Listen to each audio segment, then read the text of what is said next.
அண்ணா, முதலமைச்சருக்கு ரொம்ப சுலபங்கண்ணா.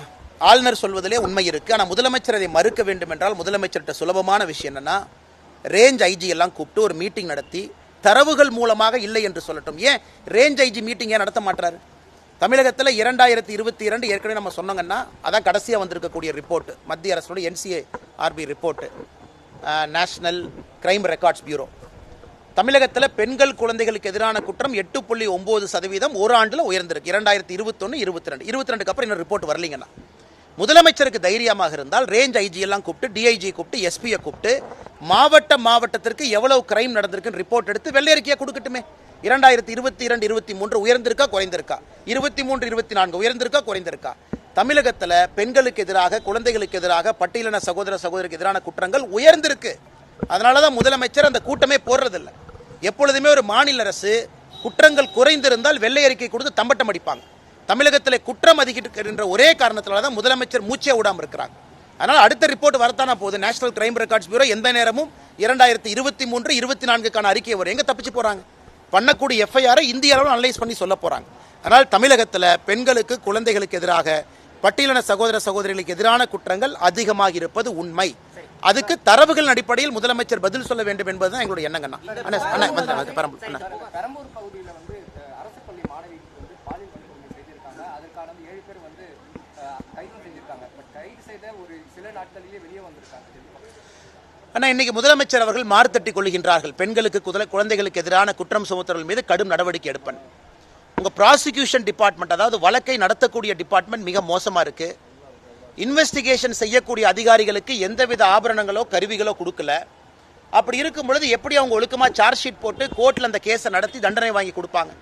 அதனால் போலீஸ் என்பது முன்னால் இருக்கக்கூடிய பிம்பம் மட்டும்தான். போலீஸுக்கு பின்னாடி இந்த வழக்கை நடத்தக்கூடிய ப்ராசிக்யூஷன் டிபார்ட்மெண்ட், போலீஸுக்கு பின்னால் இந்த வழக்கை வந்து முறையாக விசாரித்து சார்ஜ் ஷீட் செய்யக்கூடிய அதிகாரிகள், இவங்களுக்கு எங்கேயுமே தமிழ்நாட்டில் கவனம் இல்லைங்கண்ணா. இன்வெஸ்டிகேஷனுக்கு முக்கியத்துவம் இல்லை.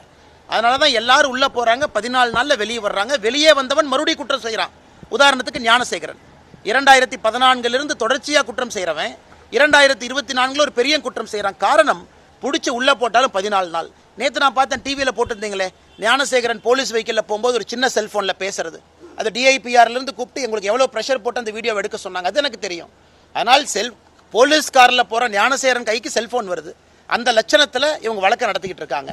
இதை யாராச்சும் கேட்டால் உடனே அறிக்கை கொடுத்து உங்கள் மேலே கேஸை போடுவேன், வழக்கை திசை திருப்புறீங்க, நீங்கள் வந்து தேவையில்லாத விஷயத்தை பேக்குறீங்க. எத்தனை நாளைக்கு மிரட்டி இன்னைக்கு ஊடக நண்பர்களையும் மிரட்டும் அளவுக்கு திமுகவினுடைய ஆட்சி வந்திருக்கு. அதுதான் அந்த அவலத்தினுடைய உச்சமாக நான் பார்க்கின்றேன்.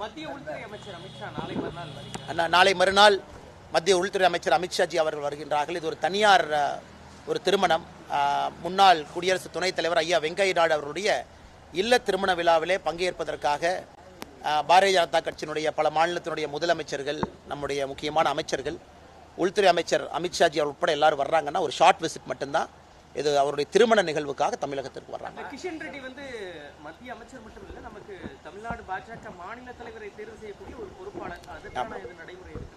ஆனால் இன்னைக்கு வந்து தமிழகத்தில் பாரதிய ஜனதா கட்சியினுடைய மாவட்ட தலைவருக்கான தேர்தலை கிட்டத்தட்ட பூர்த்தி செய்து விட்டோம். இன்னும் 3 மாவட்டங்கள் மட்டும் பாக்கி இருக்கு. 2-3 நாளில் அதுக்கும் தலைவர் போட்டுருவோம். அதன் பிறகு இந்த மாநிலத்திலே தேர்தல் நடத்துவதற்கு தயாரான சூழ்நிலை இருக்கு. எங்களுடைய பொறுப்பை செய்து முடித்து விட்டோம்.